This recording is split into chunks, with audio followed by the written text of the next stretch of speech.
موږ اول ځل دی چې لغمان ته راځو او دوی دغه د مېلمه پالنې ته موږ دویم وارخطا وو چې موږ راشو همدلته دوی د موږ ډېره ښه مېلمه پالنه کوي ډېره مننه او دغه ټورنمنټ د سیمي فاینل لوبه ده هیله ده چې ټول دوستان ترېنه خوند واخلي د لغمان خلک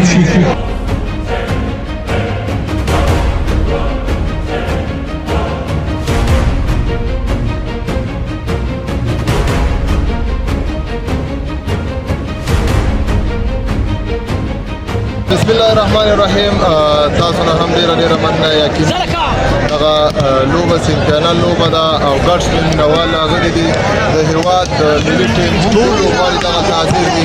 انشاءالله دغلته به یوه شانداره لوبه مینهوال ته وکړو په داسې ساحه کې او داسې خلک راټولېدل دا یو بیخي د هغې نه لرې وتلې خبره ده ځوانانو ته مې دغه پیغام دی چې زموږ او ستاسو وطن ډېر کړېدلی ځورېدلی جنګو ځپلی دی چې تعلیم ته مخه کې د تعلیم د نګاه نه باید چې خپل وطن ته موږ او تاسو خدمت وکړو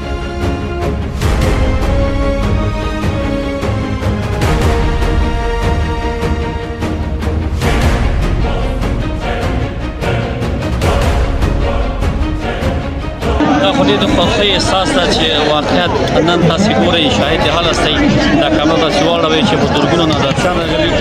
او واقعیت د لغمان د خلکو لپاره د څنګه د رسول په اړه د ویاړ ځای ده چې د افغانستان ملي ټیم ټول څخه یو خوا راغلي او خپل منځ کې یو شانداره قوي لوبه کېږي او دا د لغمان لوبونه به ترې خوند چې زموږ دغه ټورنمنټ دوه اونۍ کېږي چې روان ده ډېر ښه په ارامه فضا په شور او ولولو یو شانداره ټورنمنټ ده نن سبا یې د محترم خرولۍ د میدان غلان ترمنځ لوبه وه چې محتاج ژوند باقي و نو کال په کال به دغه جام